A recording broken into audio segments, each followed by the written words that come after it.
After Lord Horst issued his command, the entire room was quickly emptied, and all the surveillance cameras were turned off.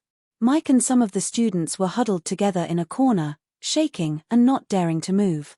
They were well aware that things were getting serious. "You seem quite calm, kid. Don't you know you're in deep shit?" Lord Horst was surprised. Usually, people would be quaking in fear after hearing him order his men to clear out a place, but Dustin was oddly indifferent about this. He couldn't tell if Dustin was brave or just foolish. "Really? I can't tell." Dustin shrugged. "I might consider letting you live if you chop off one of your hands and beg for forgiveness, so you better not whine that I never gave you a chance, kid." Lord Horst drew out a knife and tossed it. The blade landed next to Dustin with a clang.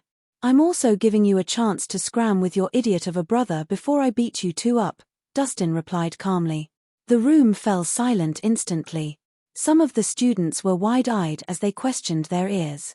Had Dustin just threatened Lord Horst? What the hell? This was the assistant leader of Flame Dragon Gang they were talking about. The person who decided someone's fate. How could Dustin not beg for forgiveness, much less spew insults? Did he have a death wish? "You do have guts, kiddo. I guess I'll have to teach you a lesson today." With a chilling glare, Lord Horst signaled to his men. "You lot. Teach him a lesson." "Yes, sir." Exchanging glances, several of the bodyguards began inching toward Dustin. They were the elites of Flame Dragon Gang. After enduring all the training, they had all become low-level martial artists, so they assumed that taking Dustin down with their fists alone should be a simple task. "He's got skills, brother. Are you sure your men will be able to handle him?" the suited man asked hesitantly.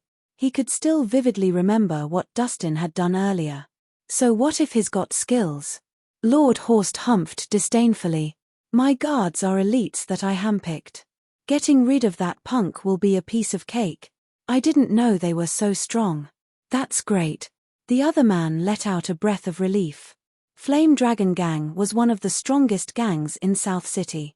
They had thousands of men of varying skills and strengths, as well as the 4 guardians, so these men shouldn't find this task difficult.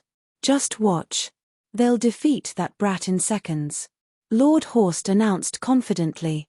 Just then, groans and screams of pain rang out as someone flew past them and slammed into the wall. "Huh!" Exchanging glances, the brothers turned around at the same time.